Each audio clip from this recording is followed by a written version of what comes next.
और ये बैठक हुई। कमेटी के जो पांचों मंत्रीगण सदस्य के रूप में हैं, पांचों उपस्थित थे। और फिर स्कूली शिक्षा विभाग के सचिव उमाशंकर जी थे, प्रवीण टोपो कार्मिक सचिव जी थे, उनके अधीनस्थ और कर्मचारी भी इस बैठक में लोगों ने भाग लिया था।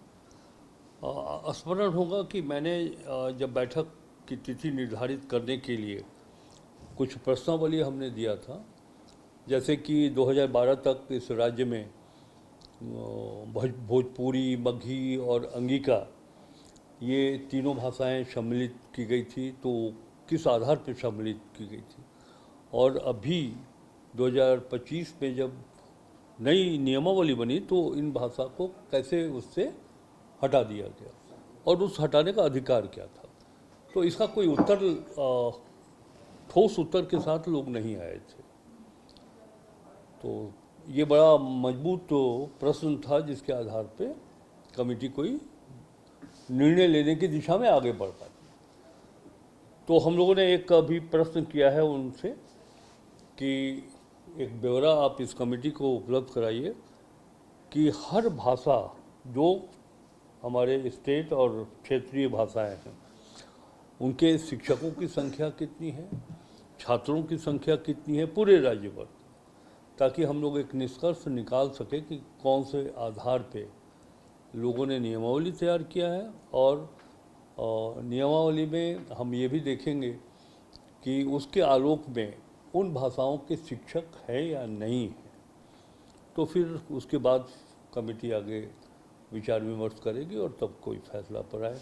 अगली बैठक शुक्रवार को। सर, व्यक्तिगत रूप से आपने कौन सी बात रखी? अभी कोई व्यक्तिगत बात नहीं। जब देखिए व्यक्तिगत रूप से कैबिनेट की बैठक हुई थी तो हमने कहा था, और अब जब कमेटी बन गई और हम उसके कन्वेनर हैं तो अभी व्यक्तिगत तब तक कोई बात नहीं हो सकती है जब तक कि सारा इन्फॉर्मेशन जो हम लोगों ने डिपार्टमेंट से मांगा है वो इन्फॉर्मेशन जब तक हम लोगों के पास नहीं पहुंच जाता है तब तक कोई इंडिविजुअल बात नहीं। विस्तृत जानकारी आपको इस कमेटी के चेयरमैन राधा कृष्ण किशोर जी देंगे।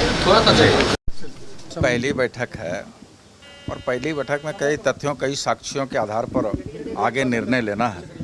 अभी संबंधित पदाधिकारियों को निर्देश दिया गया है कि तथ्यों और साक्ष्यों को जुटान करें और तत्पश्चात उस पर निर्णय किया जाएगा। सर, 3 मंत्री इसके पक्ष में तो उन्होंने कुछ पेपर भी। देखिए, इसके लिए समिति अधिकृत किया है आदरणीय चेयरमैन साहब को। अच्छा, चेयरमैन साहब आ रहे हैं, उनसे बात कर लीजिएगा। दादा, तो दोबारा फिर जल्द बैठक होगा, हम समझते हैं। आपका विचार क्या था? नहीं, व्यक्तिगत का टिप्पणी नहीं है। जब समिति बना है तो समिति पर जो निर्णय होगा उस पर हम लोग बात करेंगे।